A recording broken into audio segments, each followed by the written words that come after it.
Yes, mbaniriza mwe n'abatula ku mukutu gaffe gwa MC Uncle Bin kyemukola kyamaanyi mwebale subscribinga mwebale kulikinga mwebale kusharinga mwebale kutulaba bannange mwebale nnyo mwebalire ddala amanya n'endoboozi mpitibwa King Fadi Uncle Bin Rastiboni omukeze akeza wakezo kero genda kukola kibojera ku lwaki osimbula nyatumbuto Vision Boy sango incredible never challenge but expendable 2024 mwana nzalo mbede kiganda kasewembe kalamba wotera nobadanga misozi totoka kamsani wadde mu njunju oluva kasozi kasegonja kabugaite wa sentonge buziwera nodde wasenyama noyitawo nogende wa mugenzi kamanyo boite wa kamanyo nokira ngadda mu kitanda batire mbizi totuke waleke tina piso mujeke kwe baya bizo omega 18 December oyambuka awe nyini otuke wamika kumba yali asubula amaliba nagwa mwana gabo mwanyiwe abana feto mulabirira yalwalo obulwadde bwensawo banzika kuberive kampani de Kampala awo mutuba wenyini bwe banteeka mbambala babulungi nnyo abave Kampala nabadda Kampala mulambo gusula kubijja omuzimu gwo yagwesulira mu ssabo mugamba mutya mikwano jange mwenna abasinzira gye mutusinzira ne mutuwagira ne mwebale nnyo kutuwagira mwebale subscribinga bambi nkwegaide subscribinga bere membership joininga membership yaffe eyo nayo joininge bulungi nnyo bere membership member wa YouTube channel yaffe eno ate nyiga kali akagambo ka thank you na wotu webazeeko thank you sharing ne munno subscribinge bere nga tugenda mu maaso ne TikTok yaffe emikutu gyaffe gyonna ku X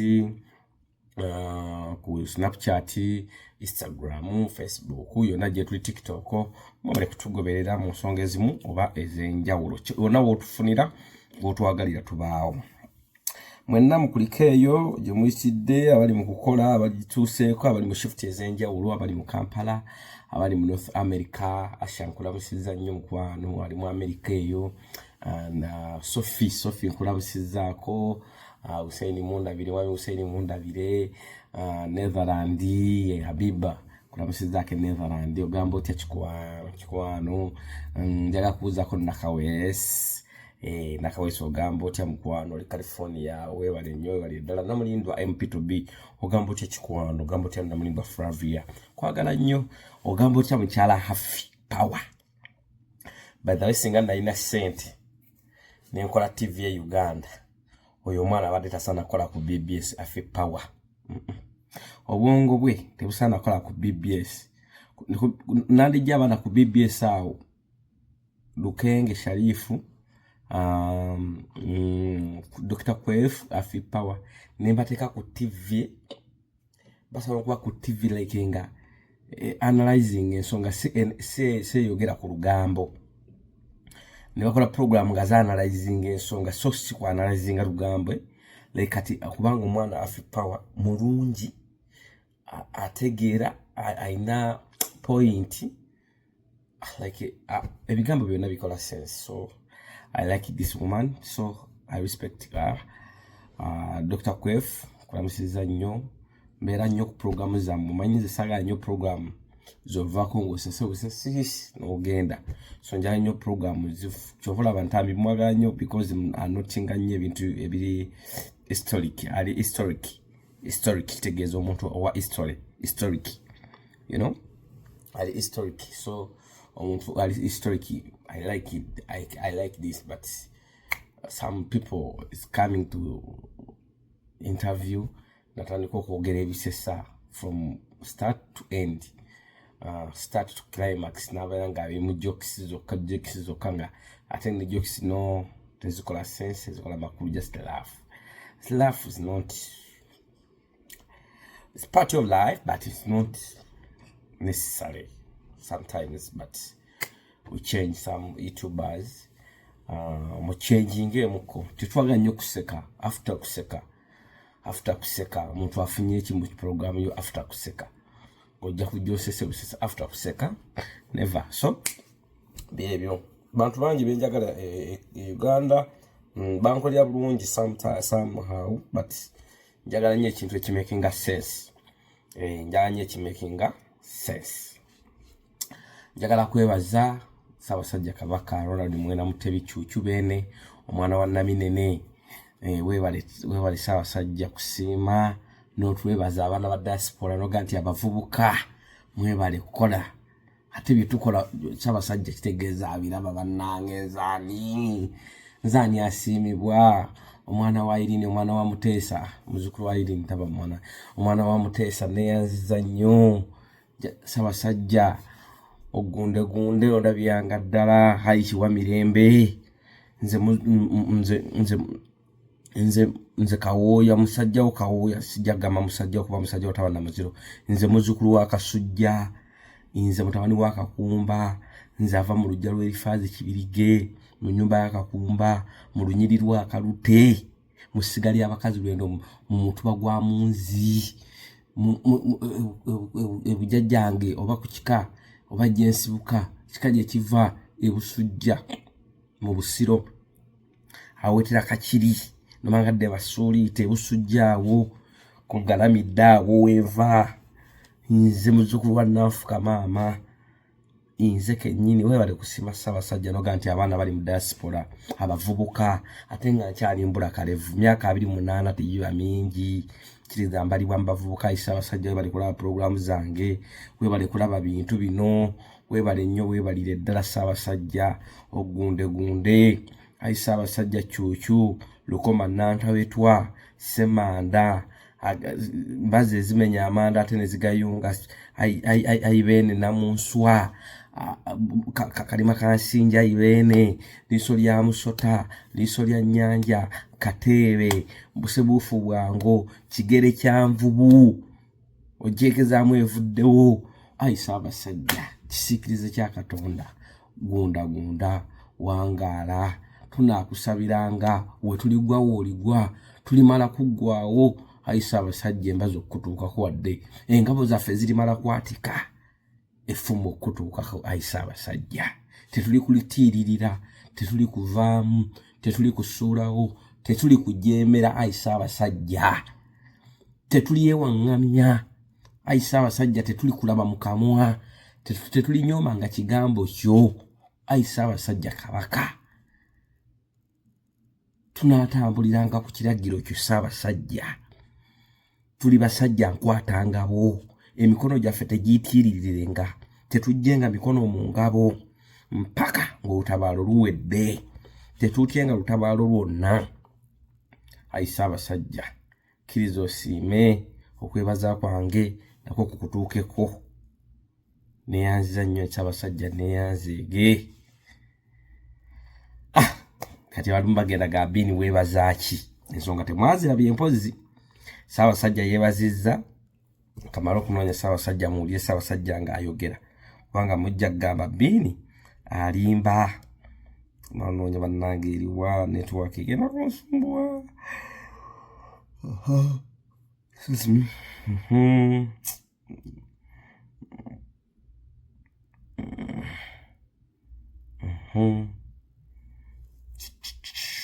No.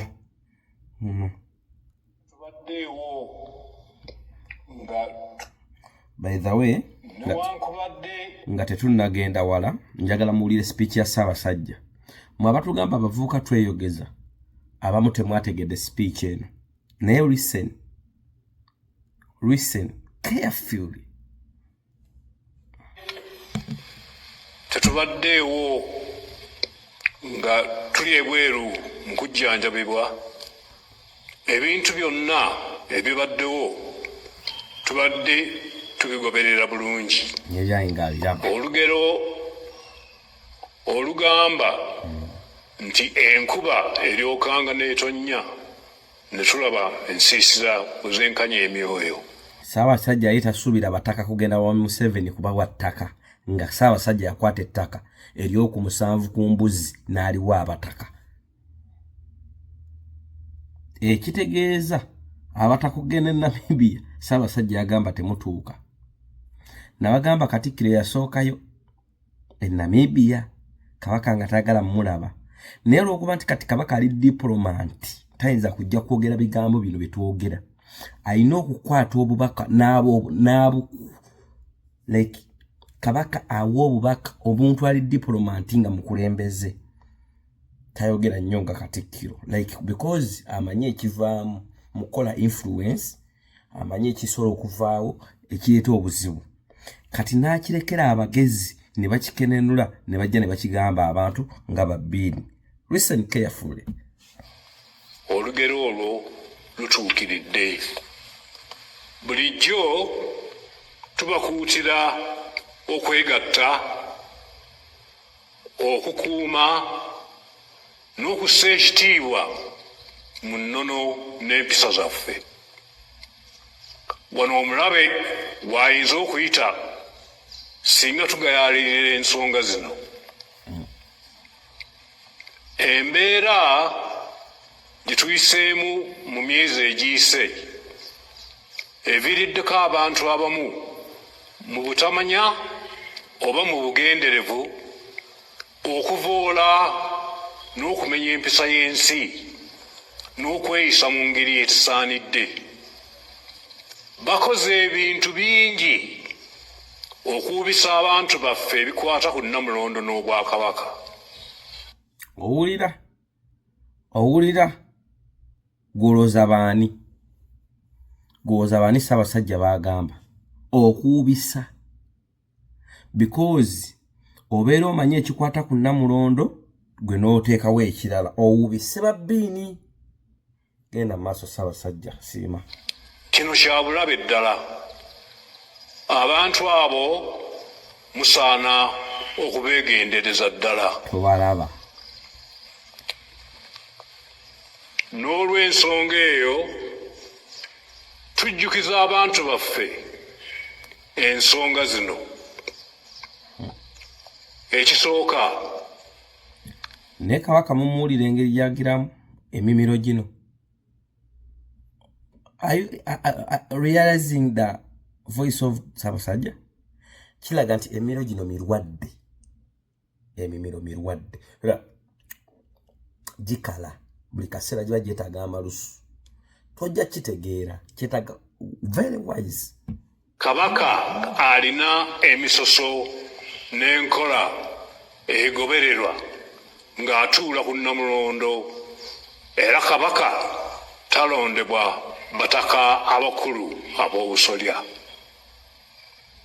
Abataka ab'enkizo bamanyiddwa bulungi, nabo beemanyi era bamanyi n'obuvunaanyizibwa bwabwe. Ensonga ey'okubiri, Kabaka alamula Obwakabaka ng'ayambibwako Katikkiro. Gwaba? Ye Kabaka yennyini gwaba yeerondedde. Atali mukake.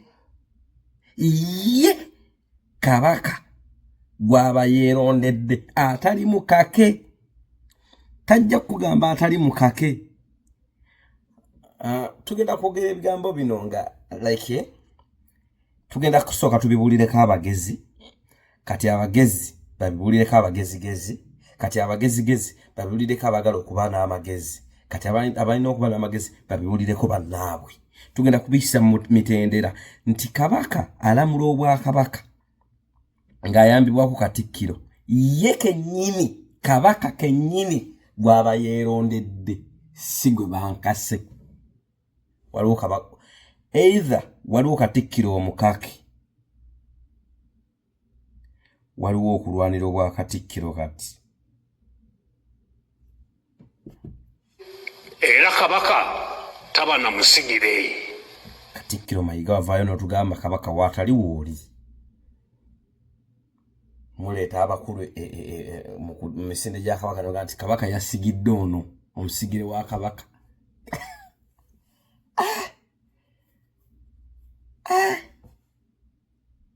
Emitendera Kabaka gyayita careful.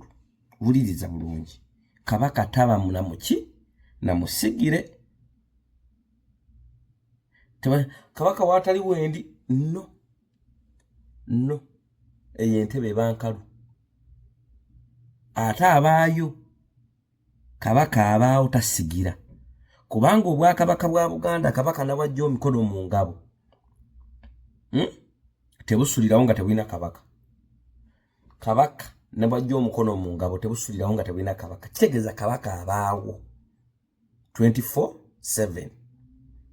Oba ali Namibia ku ccupa, wali ku oxygen wa, abaawo tasigira. Katikkiro temugamba nga Kabaka nti yakusigira. Ensonga ey'okusatu, mu nnono zaffe kabaka alina eddembe okuteekawo oba okudibya empisa ezimu okusinziira ku mulembe nga bwe gubeera.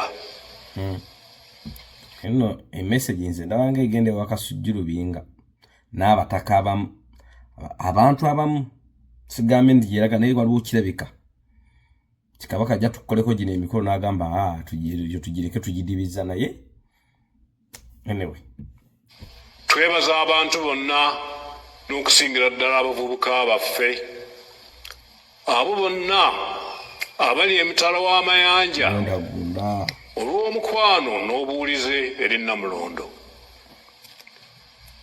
Kisaanidde omukwano ogwo gukuumibwe era gulagibwe nga mulimu empisa n'obuntu bulamu nga bwe kimanyiddwa okuva edda n'edda. Newankubadde olidde ayisa abasajja tetuwemula nga balala, tetuwogera bigambo byesitta zaffe abaana bwebweru ab'ediaspora. Ayisa abasajja asiimye omulimu. Nenno ekyo kibayigirize, kwata gundi eno odi eno oba video ya Ssaabasajja oddemu ogiwulirize bulungi nnyo, ogenda funamu ekyokuddibwamu n'ebibuuzo bingi. Omanyi omuntu ali diplomat speech ye tagiwa direct. Bw'aba musibe agamba bannange temukkiriza kusibibwa mabega, mbalaba musibiddwa. Nvuddewo.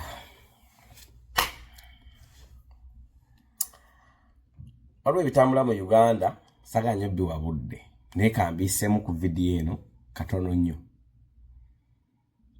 Waliwo ndabeko David Lutalo yavaayo n'agamba asawe yalinga musiru nti yayimba ku nnyimba ezikwata ku ebyo nti bw'ojja tugenda ensi yaffe si bwetyo badde bawulize nnyimba ze. Yavuddeo n'agamba ye Bebe Cool nga temuganga ne balya ssente lwaki mubakunze. Ndabyeko Eddie Kenzo nga nti Bobi Wine abalagira kwekalakaasa. That's long. Obulamu bw'ensi eno kibi nnyo okutegerera ku remote. Mukwano gwange Ziza Bafana y'omulaba. Ziza Bafana lyatandise okubanga raising eddoboozi lye. One day agenda okudda erungujja n'asanga emmundu ku mulyango AK-47. Agenda ogisanga ne bamugamba kati olina omusango era Bafana waagirire nnyo alina omusango ogw'okuba n'emmundu AK-47. Bagiteekawo ne bagirinda paka lwatuuka agenda okutuuka ewaka nga waliwo AK-47 ne bagamba emmundu eno ebaddeyo oddangamu n'oyogera. Ye Bafana ye ali understandable yatya. Kati mwami David Lutalo musajja atwali mu kasuubo. David Lutalo gye yagula ne yazimba ennyumba ye ebunnamwaya mu Ngobe. Awulyawo ttaka lya Buganda nga liriko ennono. We baaziika Omumbejja Nazibanja eyazaala Mayanja, omugga Mayanja. Bw'oba omanyi ebunnamwaya ng'ava ebunnamwaya mu katawuni ng'ogenda okukira bw'oti waliwo bayitawo mu Ngobe. Waliwo eno mu Ngobe wansi naye ng'ogenda okuddamu oyambuke bw'oti akasozi ako okugwa eri ku Nikaani. Kati awo so waddewo ne batunda ebyobuwangwa, waddewo n'emiti, waddewo omukyala yaggulawo yakayanirawo era waliwo mu gavumenti. Lutalo ku ttaka eryo kwe yagula. Nalikwako investigation like nga basengula Omumbejja Nazibanja nga bamuzikawo emyaka mingi nnyo kati bala omugamanja we gubeereddewo. So nga ettaka eryo lyaliko eby'Obwakabaka bingi. Like nti Ssaabasajja baba omulangira yenna agenda okulya Obwakabaka bamuyiseyo n'alamusa mu balongo. Omusajja oba omuntu akulira ekintu ekyo bamuyita Minyolo era naye bamuziika awo era naye waali bali bagenda basengula. Twagenda nga basibye sseŋŋenge awo Ssaabasajja mu Ngobe bamanyiwo. Nakubira ngezaako nnyo okuyita mu Buganda Land Board mbabuuze bane lwaki temukopasetinga kati Lutalo ali waggulu ekikubira kye kiri waggulu w'ekiti ettaka baaligirira okwo naye nga mu ngeri ninawo amaanyi olitwale. David Lutalo mu bbanga ttono nnyo yagateeka Kivulu. oba okiteeke ku Serena kyogamba ebivulu byonna byozootegeka nga tubadde tujja lwaki togamba ndaba nategeka dda mwandaba kati temudda kundaba bw'ogamba nti wayimba dda oluyimba obulamu bukyuse oba bwongera kuba bubi obw'abantu b'osolozaamu ssente. David Lutalo olina muganda wo mubuulizi wangi mwawule yatwala obwawule bwe yusalize kakiri masuuliita mumanyi musajja munyarwanda mukwano gwange mukulu wo oba akuddako gwakubiri omumanga omuddako gwakubiri mukulu wo omumanyi mukulu wo abuulira bulungi funa obudde oyite mukulu wo oyo otuule naye omubuuze abantu ku kyaki baba ne service ku Sunday ayina kyaki gy'abeeramu neevaamu emitwalo 3 ng'ekiweebwayo ekakiri eyo yonna atwala Great Kakiri masuuliita yakulira abaawule beeyo simaba bamupromotinga bano ababeera bambala ebya bbulu gandolo za bbulu mu kristaayo obuuze abantu b'osumba oba b'osabisa mulimu ekirabo kiweza emitwalo 3 kiweza emitwalo 3 ku Sunday emu era abantu basumba be baba n'ak'enkumi 5 n'ak'olukumi n'ebyebibiri ebikola singi 6 nga biri wano ku kikondoolo abisibira wano bwati abuzingamu bwati n'asiba era baba azijjayo zonna tazanjulirizamu agira ati nga wayo ekimu ekikumi azanjuliriza mu kagoyi n'ajjamu obunusu n'ayiwamu n'asibako n'alekako alina okugula amafuta n'okugulako eddagala ly'okufuuyira bamupimireko eddagala ly'okufuuyira lya 3 round up beba abantu Lutalo be bantu gye wava eruweero Lutalo abantu bakuwagidde Lutalo olina essomero eruweero ng'oga nti abaana nga bwe wagambanga okusoma kwaba kwa bbule n'okujjanjaba kwaba kwa bbule Lutalo olina essomero eruweero tolirina naye tewandireeta ze ddikola kuba sigwa alina okugira service teekako eddoboozi ogambe bannange naye bannaye twogera amazima sala abawa ssente n'abantu ababawa ssente abo mulowooza mubaguzaaki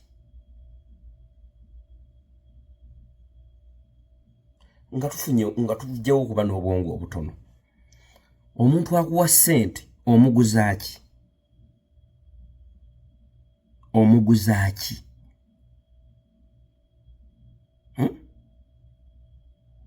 muwulira ssente mmeka eziri ezingiddwa nga zigamba zitwaliddwa mu ssako z'abajaasi kubanga omujaasi yalabika nogamba nti omujaasi yasiiba mu ttale akuuma ggwaga boda ku boda ssente mmeka ze mulya nti wayisiddwa biliyoni 2 ziteekebwe mu ssako z'abajaasi ziteekebwe oba mu buzalendo oba ziteekebwe eno abajaasi bajje bakulaakulane tusanga abajaasi ng'omujaasi naye alina apartment naye nga kulutu si jeno si captain nga mujaasi w'ebugwere w'embaale w'egindi ng'agamba omulimu gw'obujaasi nange ngufunyeemu ng'abaana b'abajaasi tebali mu buzigo nzirina abaana bemmanyi nga babajaasi nga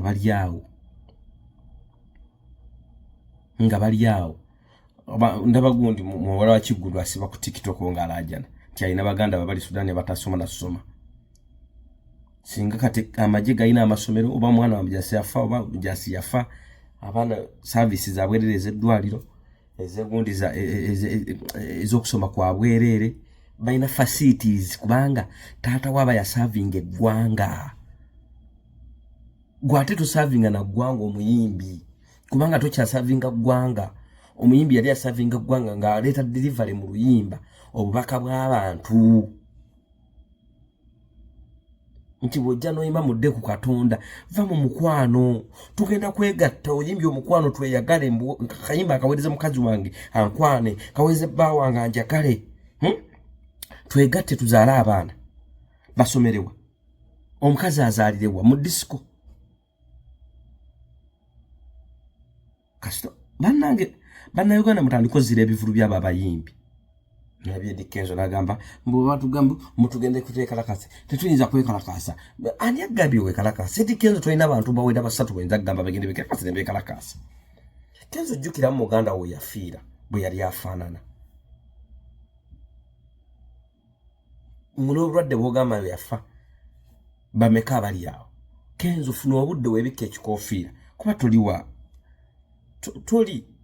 toli ensi mugitandika ogiraba nti temuli singa bwe mujja e Bulaaya mufunye omutuso ogujjako ku Bulaaya mulabye Bulaaya nti buli muntu yenna ali equal tuli equal funa omukisa ogendeko mu matawuni eyo mu kikuubo nze nayikiranga mu kikuubo n'otuula n'obala abantu abazze kansa abaluma abantu bavuddeyo maaso bano bavuddeyo mabeere bano bazimbye bigere bajja basolooza baagala kunkola operation bansaba miliyoni 12 bansaba 7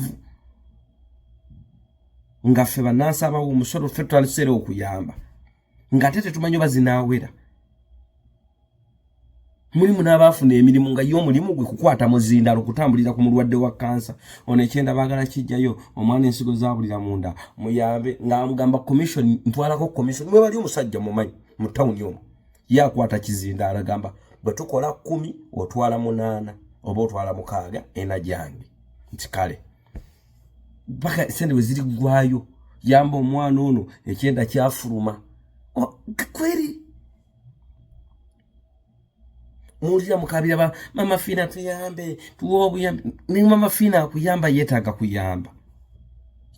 kuyamba naye ali confused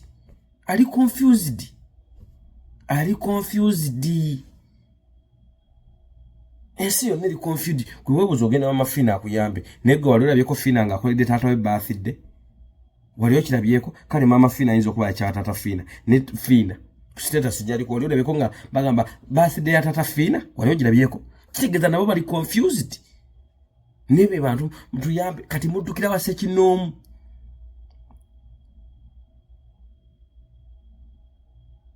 wase kinomu bwetuwogera mbu muvuma government bwetuwogera nti muyogera bubi abaana bwe bayogerako nga mubasiba salake mwamukutte naye abaana basiba bawumula babwani olinga kino abo balyokke balina kupeloolo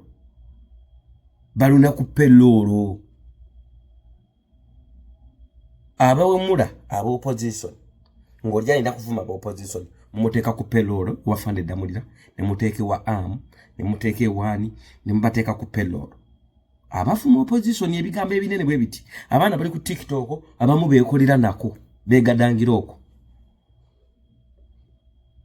omwana oyo gw'osasula okuvuma Bobi Wine olinga kino bw'onootuuka ekiseera nga tokyamusasula ajja kaze wa Bobi Wine atandike kuvuma gwe biri bwe bamusasuliranga wali omutraininga you people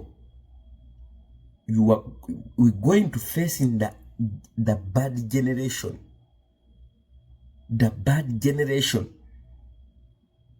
but help me people I want to translate my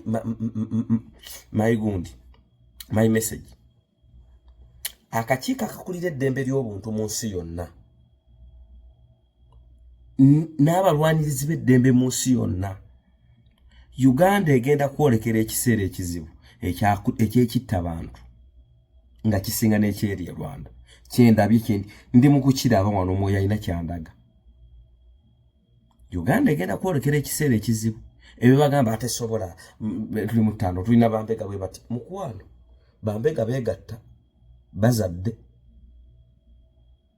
mugenda kwolekera generation ate waitiwe emyaka 10 oba 2 mutandika okugamba nti Bini yasinziranga Canada nawaga abantu bagende bekalakasi tumunoonye bamukwate oba gundi ekoti yensi yonna empite gundi ono yasinziranga eno n'abagulira data abaana bamukwate naye nga muganya okutangira ekigenda okuvaako ekitta abantu tewakyali wakuloopa omukuma ddemba omusanga ali mu kukuba omuntu emigere omugwanda mutabusi koti yensi yonna musirise tetumanyi wakuloopa akakiiko k'eddembe ly'omuntu konna kasirise. UN Human Rights Gund International, where are you? Uganda is going to facing the genocide. Abavubuka tebalina mirimu, gavumenti yebasasula bavuma abantu. UCC nereka full figure ku TV najja nayogera ebiga naavuma buli kiramu. UCC, how can you regulate? Mwasoma kimwe.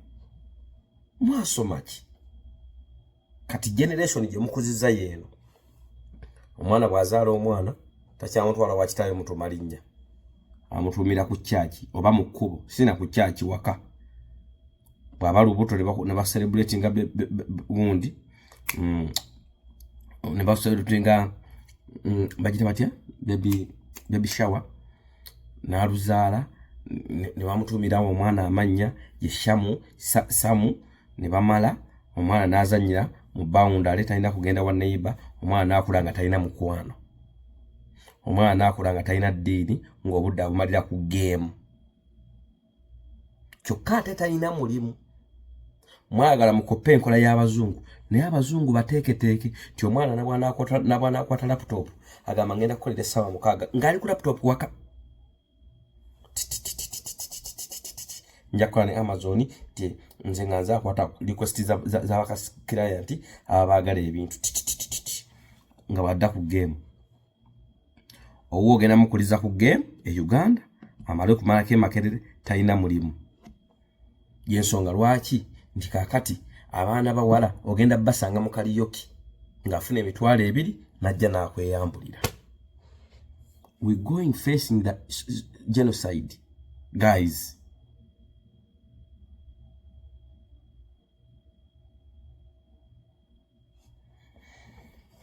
Nvuddewo omwana eyakwata ekkubo no janali enskin e Canada oyina enviiri wabadde ku intervene mu Sudan. Kwata ekkubo gy'omenyewo ebigambo bye wayogedde. Wagambye nti buntu bwatuuka e Canada ne yeewaayo nagamba mbadde mu siyazi e Uganda ne yeewaayo ku asylum mbuno nga bakuleetera omusiyazi ng'akusiyagira awo bakakase. Okakasa. Lwaki mwogera ku ggwanga ebigambo ebifu? Lwaki mwogera ku ggwanga ebigambo ebifu?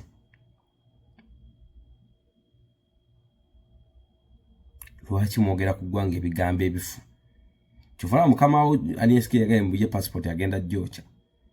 Taata gattako ne maama. Byoki kubanga ojja kuba okiza yabanayoga ya Uganda si ya wano. Yocha passport yo sente zaali zizo yocha otuzemu banne mamiwo otuzemu yenna gwoyagala otuzaamu bonna otuzemu ne nyumba ya champion gudu yoche fete tukuyinaako tabu yocha passport yo kato baddo leta miyembe eno nenga oba bakwitani ayina ennyali kikyala mbu otuuka eno weewaayo nti eri bw'oteewaayo politics badde musiyazi nga bakuleetera omusiyazi ng'akusiyagiraawo nga bakakase. Olina gwe wakirabako yenna. Stop lying. Stop spraying the bullshit words. Stop lying.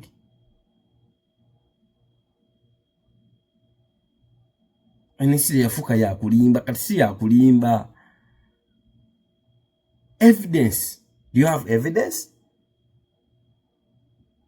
Do you have evidence? Lowooza nga nnyo before talk. First thinking, after talk. Your brains don't work in the hard, work in smart. Don't using the hard, everything hard. Use the working the smooth, like smooth thinking. Nga oli lowooza tokozesa nnyo maanyi. Kozesa mu kulowooza mu magezi. Buli kyokola kyonna tokikozesanga maanyi. Kozesa mu magezi. ana Uganda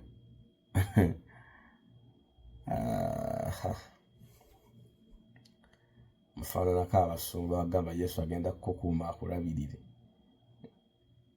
nga yayina emmundu 8 ezimukuuma. Second of God haine mundu next of king of God haine mundu 8 mwe naye nga akakiko k'eddembe ly'obuntu mu nsi yonna mwanditangidde ekigenda okuba mu Uganda mu bbanga eritali lingi. Ensi bwe batalina human rights abantu beekyawa, bwe beekyawa buli muntu atunuulira munne nga yagwayinako obuzibu. Kyokka balireeta obuzibu obwo abaakozinga obuzibu ne generation bali babadduse, abantu bali baleka beetema. Ate mutandika okunoonya mu myaka egijja nga tumaze okukaddiwa tukuze, baani abaabeeranga ku media, ani yayambanga kugulira abaana abo data batutwale mu makooti g'ensi zonna olwo batuwozese. Naye ng'ebintu bino byatandika babiraba.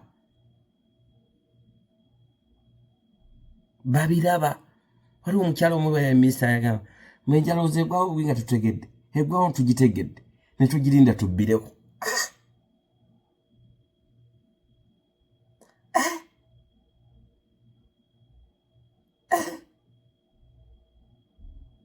You people, be careful. Katulabe video eno. Nyuka TV. Nabadde kusanyuka TV as a guest. Interview mwagirabye bagiranze. I shared the posters even prior. Munange kamba nyumize eki. Let me tell you about the level of unprofessionalism mu Uganda. Mulaba neba abantu abali ku media houses ezili kweyo level bali ani professional kamba nyumize. I was so disappointed. And some of you abalabye interview I'm sure namwe mwabadde disappointed kubanga mwalabye ngo omuntu ambuza ebibuuzo tategera na byambuza. I was seeing in the comments gabantu bagamba interview ebuzeemu gabantu, people are disappointed with it. Munange ngantuukayo gatandika okunyumya ne host Natalia ngamba jojo nkumanyi ne simanyi byokola. That is when my whole disappointment started. Yes, she knows of me, netamanyi byokola. Nengamba ne mumpise ku interview tokozeewo ne research kugamba omuntu gwe tuleesa akola ki. That means muleta bulesi bantu bonna be musanze. No wonder people are complaining nti be musanga be mutwala. You don't do any research into jojo gwe tutwala. Why? What is it about her? What is it about her that we need to talk to her about? Yes, but there was no research done at all. Bampi said to Sawali, and that's when I realized taina chamanyiko. So basically, tandika from scratch okwenyonyolako. Ya ndese. Nagamba bana basoma bichi. Nakugamba kino yasoma journalism. Journalism mwamusomera wa the level of professionalism tewachali. Nekweyo level ya waguru. Chovola we are better off sitting with YouTubers, TikTokers. Not again to no TikTok or no YouTuber, you have no expectations. Nebo bogeza ku TV ya waguru ku level yo. Muntu isiza mu security checks bichi otukayo omuntu akwise tiyakoze any research. Omuntu gwengendo tula naye akola mulimu ki. What is it about her that is interesting to show to the general public? There was no research done. So twatula sokutuka okutula wali na nganino kwetandikako nga host taina chamanyiko ba program ba manager baba itabata TV bagun ba program director muri kuchi. Basically, you just bring people, nemubateka mu studio ngate manager, you don't do any due diligence. I was so disappointed. Uganda kweno level je tuliko. Nti nebitongole ebinene bwe bityo tebina professionalism. This is a joke. It's not even a joke. Chovola tutula ne ba TikTok ne ba YouTube that okubira obulango bwaffe. Zino zi TV tezikyali zagwamu dda temukyali bakuyita ku TV nga temuli no professionalism at all. Tebamanyi kyokola takoze kuna due diligence. George akola ki?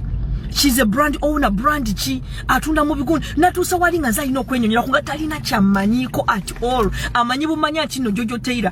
First of all, poster mu azikoze ne tuziranga nentekayo posters nenziranga nga even when the posters were made nga tomanyi tukola poster yani.